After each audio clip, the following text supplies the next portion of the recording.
ओम शांति। ओम शांति। आज की तारीख है 24 जून 2015। तो आज के महावाक्य है मातेश्वरी जी के, और ये जो महावाक्य है 65 के है, माना 1965, 24 अप्रैल 1965 की। 65 में मम्मा ने शरीर छोड़ा, जून में। तो 24 अप्रैल को मम्मा ने अपने बच्चों से क्या कहा, तो मातेश्वरी जी के महावाक्य है, तो सुनते हैं। मुरली का सार है, इस दुख की दुनिया में कोई भी तमन्ना नहीं रखनी है। सुख की दुनिया में चलने के लिए अपने संस्कार देवताई बनाने हैं।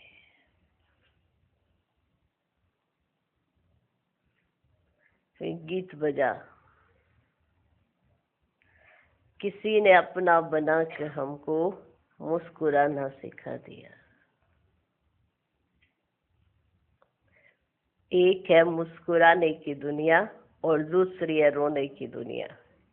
अभी कहाँ बैठे हो? रोने की दुनिया का अंत और मुस्कुराने की दुनिया अथवा सुख की दुनिया का भी सैपलिंग लग रहा है। हम है संगम पर, लेकिन अभी उस सुख की दुनिया के लिए पुरुषार्थ कर रहे हैं, तो अपना सारा अटेंशन उसी पर है। अभी इस रोने की दुनिया अथवा दुख की दुनिया में कोई भी तमन्ना धन संपत्ति की, मर्तबे की, मान इज्जत की, किसी भी बात की नहीं रखनी है। क्योंकि अभी तो सभी में, धन संपत्ति में भी रोना ही है, यानी दुख ही है। इस दुनिया की कोई भी प्राप्ति जिसको प्राप्ति गिनी जाए, उसमें अभी कोई सुखदान नहीं है। इसलिए बाप कहते हैं कि जो मैं मुस्कुराने की अर्थात सदा सुख की दुनिया बना रहा हूँ, उसमें चलने के लिए अपने संस्कार भी ऐसे बनाओ। देखो, चित्रकार भी देवताओं के चेहरे बड़े अच्छे मुस्कुराहट वाले बनाते हैं। उनके चेहरे में पवित्रता, दिव्यता आदि दर्शाते हैं। तो अभी हम वही संस्कार बना रहे हैं अथवा धारण कर रहे हैं।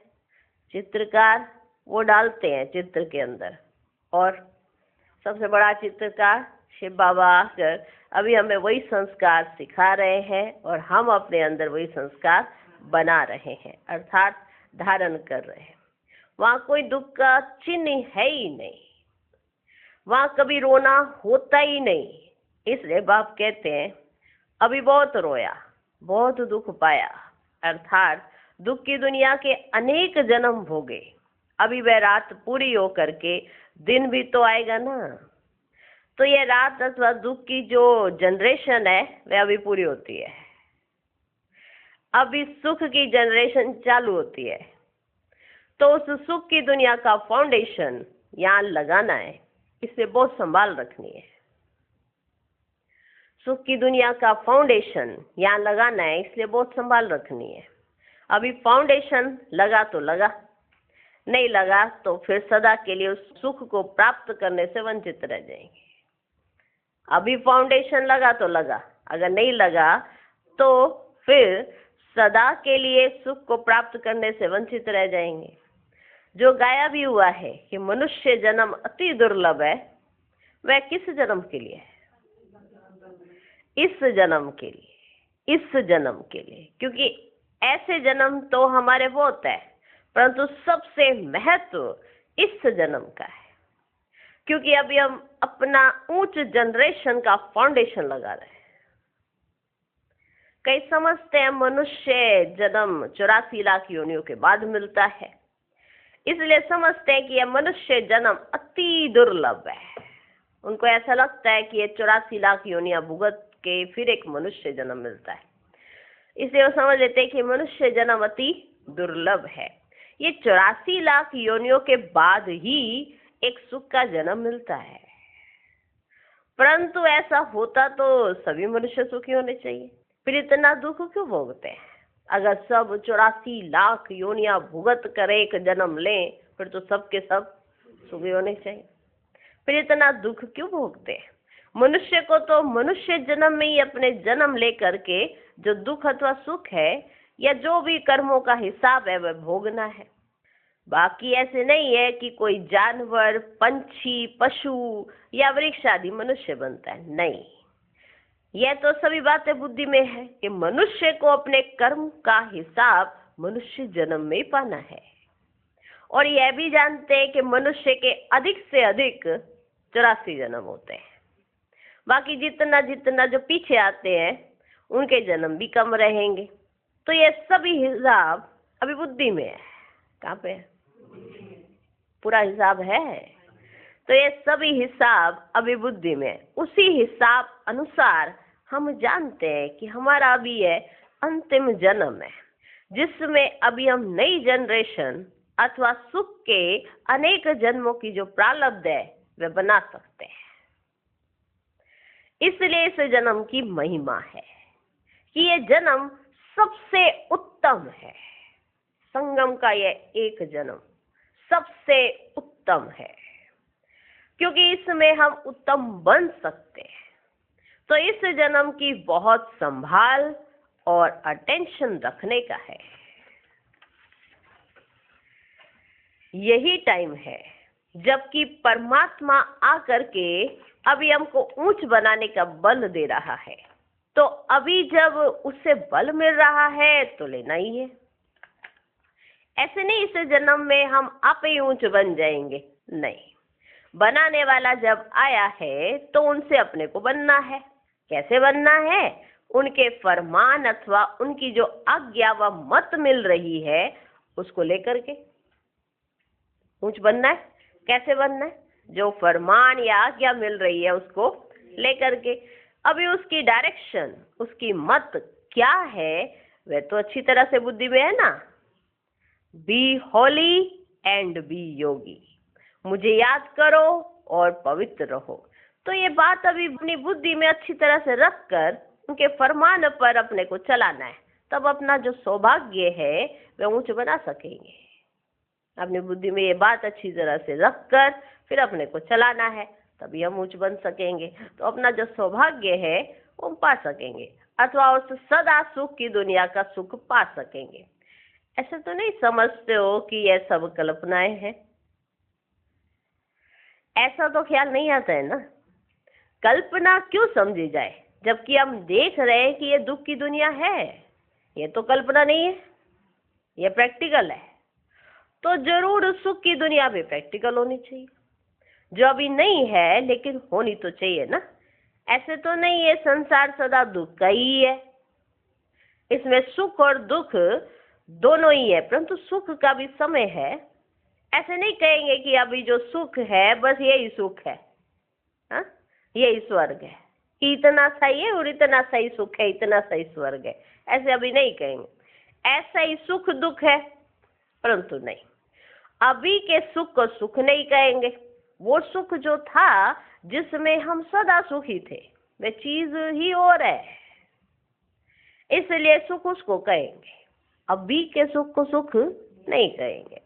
आज कल्पना क्यों समझते हैं? क्योंकि आज वह है ही नहीं ना, वो सदा सुख आज है ही नहीं, तो समझते हैं ना कि जैसे कोई कल्पना हो गई। परंतु ये अपने विवेक और इस नॉलेज के बल से समझते हैं कि जब दुख की दुनिया है तो जरूर सुख की दुनिया भी होनी चाहिए। कई तो ऐसा मार्ग बतलाते हैं कि भले दुख आवे परंतु तुम समझो कि मैं सुखी हूँ। इसे कई समझते हैं सुख की कोई इच्छा या तमन्ना नहीं रखनी है, इसे इच्छा मात्र में विद्या बनना है। उसकी इच्छा ही क्या रखनी है, जो होता है उसमें ही सुख समझो। हाँ? फिर भले रोग हो, भले कोई अकाले मृत्यु हो, कोई भी ऐसी बात हो, परंतु तुम अपने को समझो मैं सुखी हूँ। ऐसा कैसे? ऐसा तो नहीं हो सकता ना। अब दुख है तो दुख ही समझेंगे, अब सुख की दुनिया में चले जाएंगे तो सुख ही रहेंगे। अब यहाँ पे छोटे से सुख को कैसे समझ ले कि ये सब सुख ही सुख है, यही वाला सब सुख है, ऐसे कैसे समझे? यह तो हो गया अपनी कल्पना का सुख, इसको थोड़े प्रैक्टिकल कहेंगे। ये वाला सुख कल्पना का सुख हो गया, क्योंकि ऐसे समझ लेना कि इसी को समझो कि यही सुख है। तुम्हें दुख भी आ रहा हो, तुम्हें तकलीफ भी हो रही हो, तब भी तुम सोचो ये सुख है, ऐसे कैसे समझे? अब ये कौन सा सुख हो गया? ये है कल्पना का सुख, इसको थोड़े प्रैक्टिकल कहेंगे। जैसे दुख प्रैक्टिकल है, अभी किसी को कहो कि तुम समझो तुम दुखी हो, तुम दुखी हो, तुम दुखी हो, ऐसे कि कोई समझने के लिए बैठ जाए, मानो समझे मैं दुखी हूँ, वो तो दुखी है ही है ना, तो उसको तो समझाने की भी जरूरत नहीं है। आज की दुनिया में किसी को कहो तुम समझ लो ना तुम दुखी हो, वो कहेगा मैं तो हूँ ही, इसमें समझने की क्या बात है?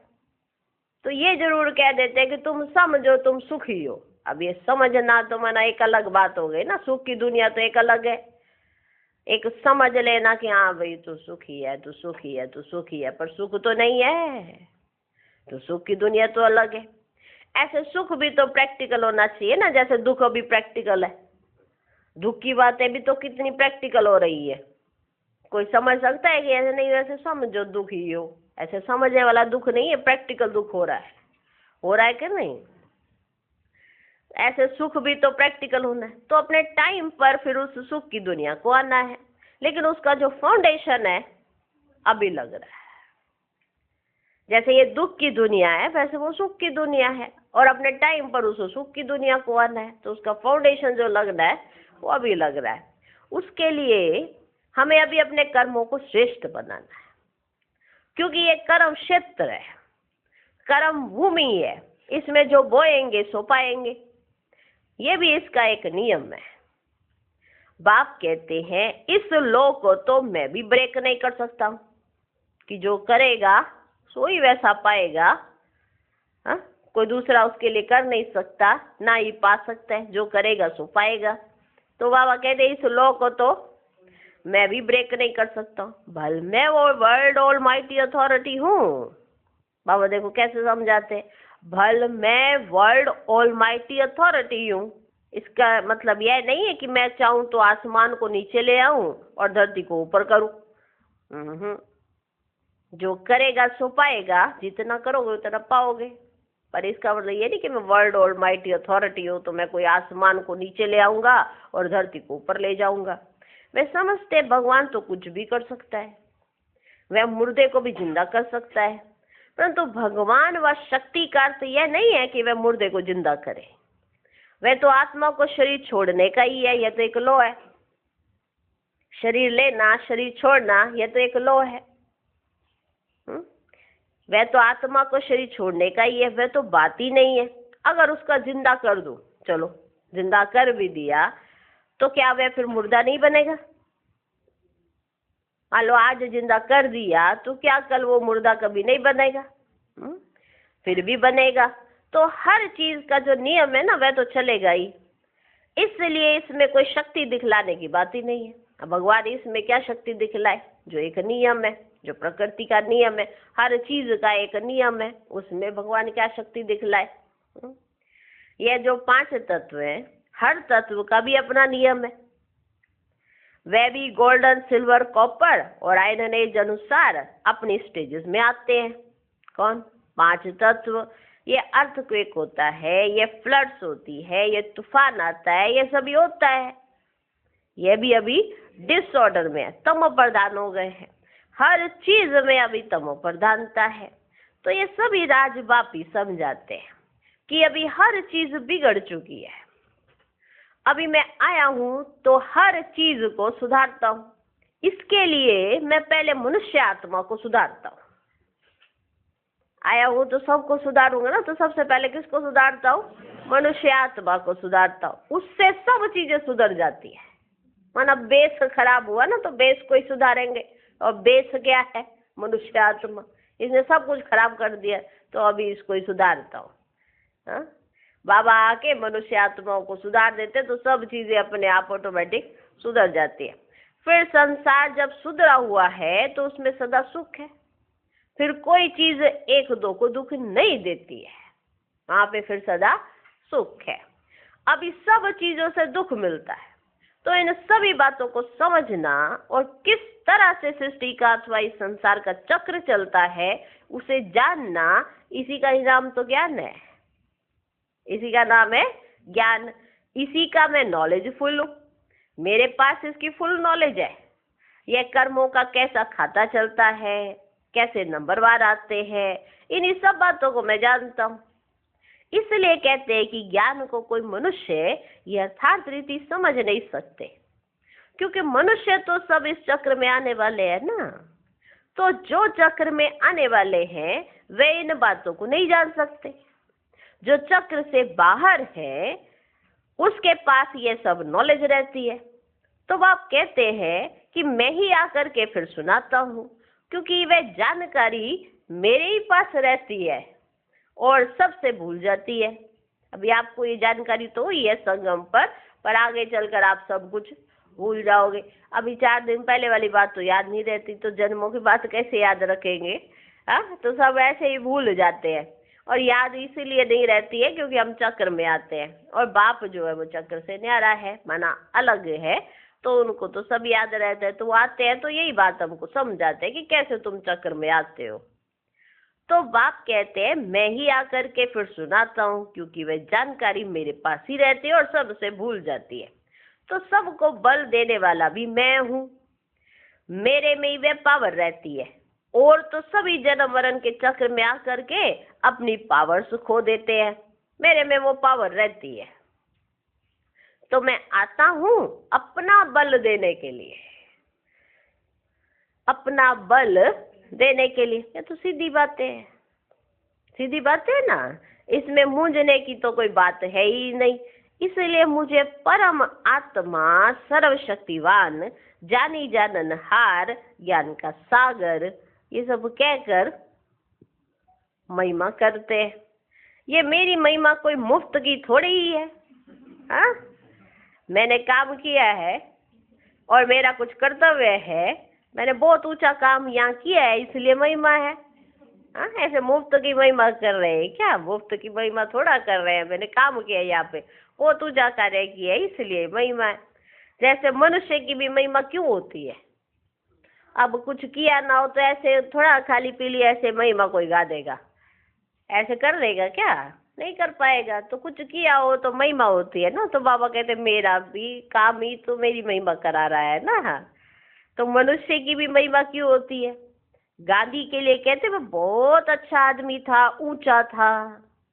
तो ऊंचा माना ऐसे नहीं एकदम बड़ा बड़ा था, हाँ, ऐसे थोड़ा बात हुई है कि ऊंचा था तो ऐसे बड़ा लंबा लंबा, ऐसे कोई ऐसे बड़ा बड़ा था, ऐसे नहीं है। ऐसे तो बड़ा नहीं था ना, बड़ा माना अपने कर्तव्य में बड़ा था, माना जो कार्य किए उन्होंने वो बड़े बड़े कार्य किए, तो अपने कर्तव्य में बड़ा था।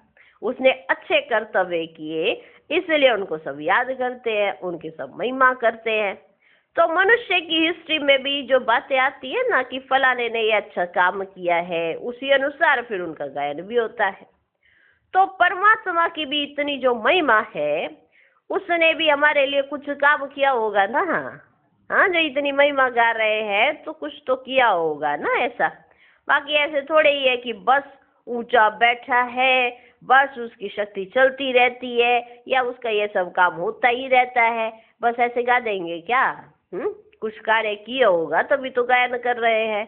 ऐसे थोड़ा वो ऊंचा है, ऊपर बैठा है, शक्ति चल रही है, ऐसे थोड़ा गा देंगे।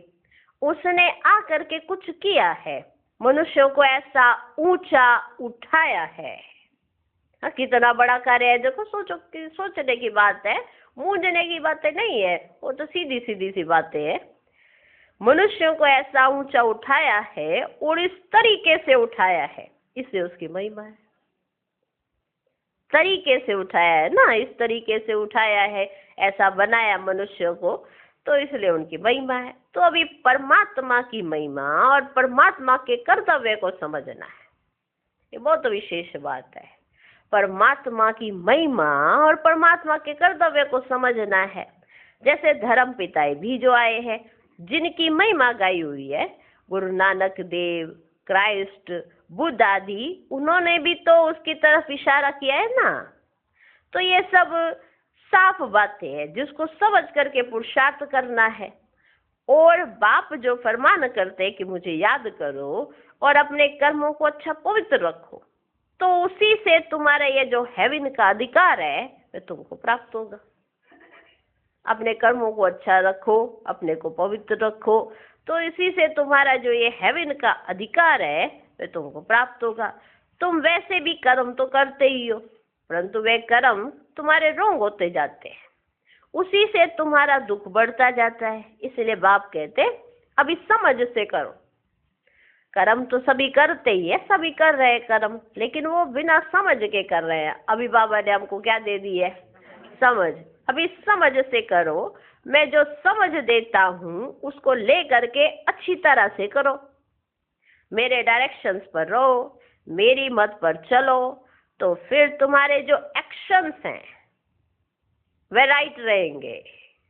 बाप के डायरेक्शंस पर चलेंगे तो तुम्हारे एक्शंस राइट रहेंगे और उसके आधार से तुम सुखी रहेंगे। अपने एक्शन से ही तो बनना बिगड़ना होता है। आपके जो एक्शंस है, माना कर्म जो करते हो ना, उसके आधार पर तो या तो बनाते हो या तो बिगाड़ते हो। तो अपने एक्शन से कितना ध्यान देने की जरूरत है कि हमारे एक्शंस कैसे चल रहे हैं या हम कैसी एक्टिविटी के अंदर है। हमारे एक्शंस बताते हैं कि आप कौन से रॉयल कुल की आत्मा हो, कैसी आत्मा हो, कैसे संस्कारों वाली आत्मा हो। क्या बताते हैं? एक्शंस। अपने एक्शन से ही तो बनना बिगड़ना होता है। उसको हम क्या बनाएं, कैसा बनाए, उसकी हमको समझ चाहिए कि हमको क्या बनाना है, कैसा बनाना है, उसकी हमको समझ चाहिए। वह अभी समझ दे रहा है, उस पर चलना है। समझ आपको अपने आप नहीं आई है, ये तो बाबा ने समझ भी दे दी आपको, ज्यादा सोचने की भी जरूरत नहीं है। बाबा ने समझ भी दे दी, उस पर चलना है। इन बातों का समझ करके अपना ऐसा पुरुषार्थ करना है, ऐसा पुरुषार्थ अपना रखना है कि इन बातों को सब समझ करके कि हमें देखो कौन समझा रहा है, कौन इतनी समझ दे रहा है, कौन डायरेक्शंस दे रहा है, तो उनके डायरेक्शन पर चलते चलते अपने एक्शंस ठीक करने। तो जो जैसा करेगा वैसा पाएगा। वो तो सहज पुरुषार्थ है, पर एक थोड़ी समझ आनी जरूरी है। जिसको जितनी जास्ती समझ आ जाती है वो ऐसा पुरुषार्थ करने लग पड़ता है। मेहनत नहीं है, वो तो सहज है। इन बातों का समझ करके अपना ऐसा पुरुषार्थ रखना है। अच्छा देखो कितनी सिंपल सहज बात है। इसके लिए मनुष्य कितने वेद, शास्त्र, ग्रंथ, पुराण और कितने हठयोग, प्राणायाम आदि करते हैं। ये सब बातें साफ करके बाप समझाते हैं। हाँ, कितना स्पष्ट समझाते हैं। ये ऐसा है, ये ऐसा है, ये ऐसा है। ज्यादा लंबी चौड़ी बातें नहीं है, सिर्फ बहुत सहज सी बात है कि बाबा के डायरेक्शंस हैं, उन पर चलना है, अपने एक्शंस ठीक करने हैं, तो हम सदा सुख की दुनिया में चले जाएंगे। एक्शन अच्छे होंगे, उच्च कुल मिलेगा, उच्च प्राप्ति होगी। अगर एक्शंस ठीक नहीं रखेंगे तो फिर दुखी हो जाएंगे। अब दुख की दुनिया में बैठे हैं, फिर सुख की दुनिया में जाना है। तो जब सुख है तो दुख नहीं है, आज दुख है तो सुख ही नहीं है। तो ये भी समझ की बात है ना। तो बाबा कितना सहज करके हम बच्चों को समझा देते हैं। इसमें कोई हठयोग नहीं, कोई प्राणायाम नहीं, कोई ग्रंथ नहीं, कोई वेद नहीं, कोई शास्त्र नहीं, वो सहज करके समझा दिया। ये सब बातें बाप साफ करके समझाते हैं। नहीं तो इतने बड़े बड़े शास्त्र पढ़ते थे, इतने बड़े बड़े मंत्र जपते थे, तब भी समझ नहीं आता था। तो बाबा ने बिल्कुल साफ करके समझा दिया। चलना तो कर्म से ही है, चलना तो कर्म से ही है, लेकिन कर्म को खाली सुधारते चलो, सुधारते चलो। ऐसा तो है नहीं कि कर्म करना नहीं है, कर्म तो करना ही है, पर कर्म सुधरे हुए होने चाहिए। अब यार न सुधरे हैं, हाँ, तो ऐसी ऐसी सजा मिल जाती है, ऐसा ऐसा नुकसान उठाना पड़ता है। तो चलना तो कर्म से ही है, लेकिन कर्म को खाली सुधारते चलो। वह सुधारे कैसे, वह समझाते हैं। हाँ, सुधारे भी कैसे। अब आप कह दो हम सुधरना चाहते, तो ऐसे तो बुद्धि में अपने आप नहीं आएगा कि कैसे सुधरे। तो बाबा रोज बैठ कर हम बच्चों को सुधार रहे हैं, समझा रहे हैं। तुम सुधर रहे कि नहीं सुधर रहे? रोज समझा रहे। उसके लिए तुमको कोई विद्वान, पंडित व आचार्य बनने की बात ही नहीं है कि सुधरना है, विद्वान बन गए, पंडित बन गए, आचार्य बन गए। सुधरने के लिए भी ये सब बनने की जरूरत नहीं है। तुमको अपने कर्म को स्वच्छ बनाने का है। तुम्हारे कर्म जो है जो स्वच्छ होने चाहिए। स्वच्छता क्या है, माना पवित्रता क्या है, वे बैठ करके स्पष्ट समझाते हैं कि तुम मेरी याद के बिना पवित्र बन ही नहीं सकते हो। मेरी याद के बिना तुम पवित्र बन ही नहीं सकते हो। भले तुम कोई देवता को याद करो, किसी के भी योग से तुम पवित्र नहीं बनोगे। पापों को दग्ध करने का बल मेरे पास है। इसलिए बाप कहते हैं जब तक मेरे से कनेक्शन नहीं है तब तक पावन नहीं बन सकते। पापों को दग्ध करने का रोल किसका है? बाप का। और बाबा के साथ अगर कनेक्शन ही नहीं होगा तो हम पावन नहीं बन सकते। जैसे बत्तियों का कनेक्शन, माना ये लाइट जल रही है ना, इनका कनेक्शन किसके साथ है? मेन पावर हाउस से है ना। अगर वहां से कनेक्शन ना हो तो बत्ती में लाइट नहीं होगी, में बल नहीं आएगा। ठीक, तो बाबा पापों को दग्ध कराने का बल किसके पास है? शिव बाबा के पास। तो उनके साथ हमको क्या रखना है? कनेक्शन। तो उनके साथ कनेक्शन होगा तो हमारे पाप दग्ध हो जाएंगे। हो गया ना, कमाल हो गया। देखो, तो बत्तियों का कनेक्शन मेन पावर हाउस के साथ, तभी वो जलेंगी ना। अगर उससे कनेक्शन नहीं होगा, अगर हमारा शिव बाबा से कनेक्शन नहीं होगा तो तुमको ताकत नहीं मिलेगी, और ताकत नहीं मिलेगी तो पाप दग्ध नहीं होंगे। ऐसे बैठे रहो। अब कनेक्शन शिव बाबा के साथ तो जोड़ा ही नहीं। ऐसे तो दुनिया भी बैठी रहती है, ऐसे बैठी रहती है, उसका कोई फर्क तो नहीं पड़ता ना। अब तुम बैठे हो तो शिव बाबा की याद में बैठे हो। अब याद में बैठो तो तुमने अपना कनेक्शन जोड़ दिया शिव बाबा के साथ, और बल जो है ना पापों को दग्ध करने का वो शिव बाबा के पास है। तो शिव बाबा पापों को दग्ध कर देते हैं तो आत्मा में क्या आ जाती है? ताकत आ जाती है, मतलब पावर आ जाती है। पाप दग्ध नहीं होंगे तो तुम आगे नहीं बढ़ सकेंगे। तब कहते हैं एक मेरे से योग लगा। तब कहते एक मेरे से योग लगा, मेरे बिना तुम्हारी गति सदगति नहीं हो सकती। तो ये किसने कहा? मेन पावर हाउस ने। कौन है? शिव बाबा। बाप ने कहा ये पाप दग्ध करने का कार्य मेरा है, तो तुम एक मेरे से योग लगा। मेरे से योग लगाओगे तो फिर तुम्हारी गति भी हो जाएगी और तुम्हारी सदगति भी हो जाएगी, वरना नहीं हो सकती। मेरे बिना तुम्हारी गति सदगति नहीं हो सकती। अच्छा, मीठे मीठे बच्चों को याद प्यार और गुड मॉर्निंग। हम बच्चों की भी बहुत बहुत बहुत याद प्यार, गुड मॉर्निंग। ओम शांति। आज का वरदान, यज्ञ सेवा द्वारा सर्व प्राप्तियों का प्रसाद प्राप्त करने वाले ऑलराउंडर सेवाधारी भव। संगम युग पर ऑलराउंडर सेवा का चांस मिलना, संगम युग पर ऑलराउंड सेवा का चांस मिलना, ये भी ड्रामा में एक लिफ्ट है। जो प्यार से यज्ञ की ऑलराउंड सेवा करते हैं उन्हें सर्व प्राप्तियों का प्रसाद स्वतः प्राप्त हो जाता है। वे निर्विघ्न रहते हैं। एक बारी सेवा की और 1000 बार सेवा का फल प्राप्त हो गया। सदा स्थूल सूक्ष्म लंगर लगा रहे, सदा स्थूल सूक्ष्म लंगर लगा रहे। किसी को भी संतुष्ट करना यह सबसे बड़ी सेवा है। मेहमान नवाजी करना यह सबसे बड़ा भाग्य है। मेहमान नवाजी करना, इसे कहा जाता था मेहमान भगवान समान है। माना श्रद्धा के साथ तो करेंगे ना मेहमान नवाजी। तो मेहमान नवाजी जो दिल से करते हैं, प्यार से करते हैं, स्नेह से, उमंग उत्साह से करते हैं, तो मेहमान खुश हो जाते, तो वो संतुष्ट हो जाता है, तो दुआएं देता है। तो ऐसे पहले बहुत समझा जाता था कि अगर आपके कोई घर में आ जाए तो वो एकदम संतुष्ट होकर जाना चाहिए। तो ये संगम का गायन है कि संगम पर कोई भी आपको मिले तो उसको संतुष्टता जरूर आए। जो उसको चाहिए वो उसको मिलना चाहिए। पर ये दे कौन सकेगा? जो अपने आप को सेवादारी समझेगा, स्थूल और सूक्ष्म सेवा करेगा और ये लंगर लगा के रखेगा। हाँ, खाने पीने का लंगर भी और सूक्ष्म सेवा का लंगर भी। तो ये दोनों लंगर जो लगा के रखेगा, मना किसी को संतुष्ट करना, ये सबसे बड़ी सेवा है। और मेहमान नवाजी करना ये सबसे बड़ा भाग्य है। तो ऑलराउंडर सेवा करना, स्थूल भी और सूक्ष्म भी। चांस मिलना ड्रामा में एक लिफ्ट के समान है। तो जो प्यार से यज्ञ की ऑलराउंडर सेवा करते हैं, उन्हें सर्व प्राप्तियों का प्रसाद स्वतः मिल जाता है। आज का स्लोगन,